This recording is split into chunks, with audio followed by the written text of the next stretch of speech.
পাথরকুচি পাতা, এটা পাথরকুচি গাছ। এই গাছে ফুল হয় না, তবে গাছ অনেক বড় হয়। এই গাছের প্রত্যেকটা শিরে থেকে যদি একটা পাতা মাটিতে রেখে দেওয়া যায়, এই প্রত্যেকটা শিরের থেকে একটি করে চারা জন্ম নেয়। এই গাছ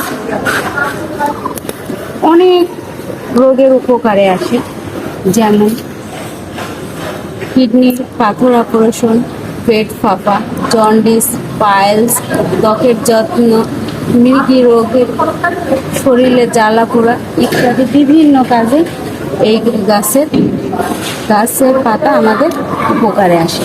মহান সৃষ্টিকর্তা যা কিছু সৃষ্টি করেছেন তার প্রত্যেকটার ভিতরেই তিনি কিছু না কিছু আমাদের জন্য পাঠিয়েছেন, কিন্তু আমরা সেটা সঠিকভাবে ব্যবহার করতে হয়তো অনেকে জানি না। তবে প্রাচীনকালে তো মানুষ এইগুলো দিয়েই তাদের সমস্ত রোগের নিরাময় করত।